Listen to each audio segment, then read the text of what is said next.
पाकिस्तान के top doctors के साथ अपॉइंटमेंट बुक करें, वो भी पेशेंट फीडबैक देखते हुए। आज ही ओला डॉक ऐप डाउनलोड करें। ओला डॉक, डॉक्टर का अपॉइंटमेंट आसानी से। Assalamu alaikum. I am Dr. Zunaira Riaz, working as a pediatrician in Services Hospital Lahore. आज हम बात करेंगे न्यू बॉर्न बेबीज़ के बारे में। ये वीडियो स्पेशली उन मदर्स के लिए है जिन्होंने अभी रिसेंटली अपनी मदरहुड जर्नी शुरू की है। बहुत कंफ्यूजन होती है जी, क्या पहनाएं, क्या खिलाएं, दूध कौन सा दें, शहद देना है या नहीं देना। हम इन सारी जो कॉमन हमारे प्रॉब्लम्स हैं, कंफ्यूजन्स हैं, इनके बारे में बात करेंगे। सबसे पहले हम आते हैं क्लॉथिंग के बारे में कि बच्चे को कितने कपड़े पहनाने हैं। एक जनरल रूल आप याद कर लें जी कि आपने अपने से एक लेयर ज़्यादा रखनी है। अगर आप 2 लेयर्स में कंफर्टेबल हैं तो आप बच्चे को 3 लेयर्स पहनाएंगे। कोशिश करें कि जो इनर मोस्ट लेयर है वो कॉटन की लाइनिंग हो, वूल का डायरेक्ट कांटेक्ट ना रखें, बिकॉज जो वूल है उससे एक्जिमा या स्किन रिएक्शंस जो हैं वो बढ़ सकते हैं। दूसरा, अब हमारा एक कंफ्यूजन होती है जी बाथिंग के बारे में कि बच्चों को कितनी बार नहलाना है। यूजुअली हमारी प्रैक्टिस मैंने जो देखी है कि हफ्ता हफ्ता नहीं नहलाते बच्चों को कि सर्दी लग जाएगी। ये बिल्कुल अच्छी हैबिट नहीं है। आप उसको डेली भी बच्चे को नहला सकते हैं, ऑल्टरनेट डे पे नहलाएं कम से कम। हाँ, इसमें 2-3 चीज़ों का ख्याल रखिए। एक तो पानी का टेम्परेचर ठीक हो, बहुत ज़्यादा गर्म बहुत ठंडा पानी ना हो, और सडन चेंज ऑफ टेम्परेचर को अवॉइड करें कि अगर आप बाथरूम में हैं और बाहर कमरे का टेम्परेचर ज़रा ठंडा है कमरा, तो बच्चे को बाथरूम में ही चेंज करा कर लेकर आएँ। उसे नेकेड या बेयर एकदम से बाथरूम से रूम में ना लेकर आएँ। अच्छा, तीसरी बात होगी हमारी वैक्सीन के बारे में। बहुत सी मिथ्स होती हैं जी, वैक्सीन नहीं करवानी, उसने वैक्सीन कराई थी तो उसको ये प्रॉब्लम हो गया था, एसोसिएशंस डेवलप हो जाती हैं। वैक्सीन पे कोई कॉम्प्रोमाइज़ नहीं है। बर्थ से स्टार्ट करवाएं, बर्थ से आगे जो स्केड्यूल आपका चल रहा है, जो भी आप ईपीआई सेंटर से करवा रहे हैं या प्राइवेट करवा रहे हैं, प्लीज़ मेक श्योर करें कि बच्चा टाइमली अपनी वैक्सीन रिसीव करे, बिकॉज वैक्सीन से बहुत सी कॉमन प्रॉब्लम से आप बच्चे को सेव कर सकते हैं। अच्छा, नेक्स्ट है कि फीड के बारे में हम अक्सर माएँ कहती हैं जी खुला दूध क्यों नहीं पिलाना, सबने खुला दूध पिया है।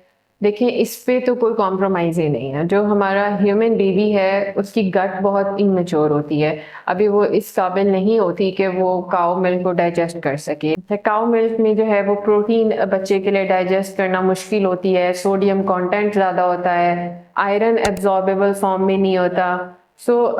मेक श्योर करें कि बच्चा माँ का दूध पिए, जितना पॉसिबल हो सके माँ अपना दूध पिलाए। अगर किसी सूरत से किसी वजह से माँ का दूध नहीं आ रहा तो फिर आपके पास सेकेंड ऑप्शन है कि आप उसे फार्मूला मिल्क दें, लेकिन प्लीज़ 1 साल तक बच्चे को खुला दूध, किसी जानवर का दूध, वेदर इट्स बकरी, गाय, भैंस, किसी का भी दूध जो है वो बिल्कुल अलाउड नहीं है। और जो फार्मूला मिल्क आपने इस्तेमाल करना है वो भी प्रॉपर डाइल्यूशन के साथ होना चाहिए। 1 आउंस में 1 स्कूप ही दूध होना चाहिए। फीडिंग के बाद नेक्स्ट मैं आऊँगी कि यूजुअली मैंने देखा है कि सुरमा बहुत लगाते हैं।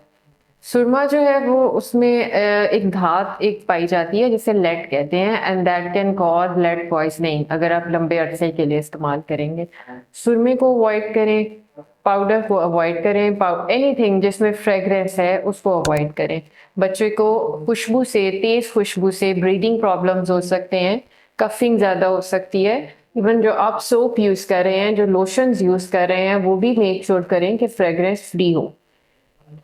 फिर कुछ ड्रिंक्स जैसे कि पानी, चाय बहुत रूटीन में लोग छोटे बच्चों को दे रहे होते हैं, तो पानी, चाय, अरक, कावा, लाइक ये सारी चीज़ें एक न्यूबॉर्न बेबी को नहीं चाहिए। 6 मंथ्स तक बच्चे को सिर्फ दूध चाहिए, प्लेन वाटर भी नहीं चाहिए। तो आप उसे माँ का दूध या फार्मूला मिल्क पिलाएं। उसके बाद 5-6 मंथ्स पे वीनिंग स्टार्ट करते हैं। वो किस तरह स्टार्ट करनी है, किस तरह बिल्डअप करनी है, वो एक अलग से एक टॉपिक है जिस पे हम बाद में डिटेल से बात करेंगे। लेकिन the bottom line is nothing else other than milk. आजकल हमारे इर्द गिर्द स्मॉग बहुत ज़्यादा है, जिससे अपने बच्चों का ख्याल रखना, जिससे बच्चों को बचा के रखना बहुत मुश्किल काम है।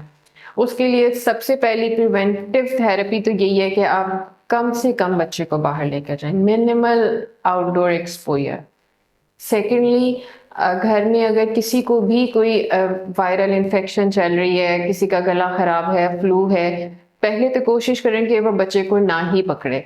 लेकिन अगर वो मदर है तो जाहिर है उसने बच्चे को उठाना भी है, उसने ख्याल भी रखना है, तो वो मास्क लगाए और बार बार फ्रीक्वेंटली अपना हैंड वॉश करे, ताकि बच्चों को जो इन्फेक्शन है, वो बच्चों की इम्यूनिटी लो होती है और वो बहुत जल्दी इन्फेक्शन कैच कर लेते हैं। नेक्स्ट जो है वो मैं यहाँ पे एक पॉइंट और आपसे डिस्कस करूंगी कि बच्चे जो हैं, जो छोटे न्यूबॉर्न बेबीज होते हैं, वो नाक से सांस लेते हैं, नेजल ब्रीदर्स कहा जाता है उनको। आजकल चूंकि सर्दी का मौसम आ रहा है, हवा बहुत ड्राई है, उस ड्राइनेस की वजह से जो म्यूकस होता है हमारे नाक में वो जम जाता है, और जब फिर बच्चे सांस लेते हैं तो उनके सांस से खड़ की आवाज़ आती है, और घर में हम परेशान हो जाते हैं, शायद निमोनिया हो गया है, छाती ख़राब हो गई है। तो ऐसा नहीं है। इससे पहले एक दो बहुत सिंपल सी टिप्स हैं जिससे आप जो है वो बच्चों का नाक क्लियर कर लेंगे। बड़े जो होते हैं वो स्नीजिंग कर लेते हैं, नोज ब्लो कर लेते हैं और अपना जो नेजल पैसेज होता है उसको क्लियर कर लेते हैं, लेकिन बच्चे ये नहीं कर सकते, उनको आपकी हेल्प की ज़रूरत होती है। उसमें एक तो बल्ब शक्कर मिलता है, बहुत इजी टू यूज़ है, आप उसके साथ फ्रीक्वेंटली सक्शनिंग करें और नाक बच्चों का साफ करें, आप देखेंगे कि एकदम से जो है वो ब्रीदिंग बहुत कंफर्टेबल हो जाएगी। अगर इससे भी रिलीफ नहीं होता तो सेकंड में आपके पास सेलिन ड्रॉप्स हैं, ये भी बहुत ओवर द काउंटर अवेलेबल है, कोई साइड इफेक्ट नहीं है, आप दिन में 3-4 दफ़ा यूज़ कर सकते हैं, 1 to 2 drops in each nostril. इससे भी नेजल क्लियरिंग होगी और बच्चे को सांस लेने में आसानी होगी। लेकिन अगर इसके बाद भी जो है वो आपको लगता है कि सांस की आवाज़ तेज़ है, ये कुछ डेंजर साइंस मैं आपसे डिस्कस कर रही हूँ, इनमें से कोई भी प्रेजेंट हो तो you have to go to the hospital. उसमें अगर तो उसकी सांस की रफ्तार बहुत तेज़ है, उसका रंग तब्दील हो रहा है, या छाती से आवाज़ आने के साथ साथ बच्चे को दूध पीने में मुश्किल हो रही है, वो दूध पीना छोड़ रहा है, या उसका बुखार 101 से ज़्यादा जा रहा है, बार बार हो रहा है, तो फिर आपको ये होम रेमेडीज छोड़ के फ़ौरन से अपने करीबी डॉक्टर के पास जाना है। इसके अलावा बच्चों से रिलेटेड किसी भी प्रॉब्लम में आपको मेरी हेल्प चाहिए हो तो I am always available. You can book an appointment with Ola doc, I am just a call away. Thank you. Pakistan के टॉप डॉक्टर्स के साथ अपॉइंटमेंट बुक करें, वो भी पेशेंट फीडबैक देखते हुए। लाखों लोगों की तरह पाकिस्तान के सबसे बड़े डॉक्टर नेटवर्क का फायदा उठाएं और आज ही ओला डॉक ऐप डाउनलोड करें। ओला डॉक, डॉक्टर का अपॉइंटमेंट आसानी से।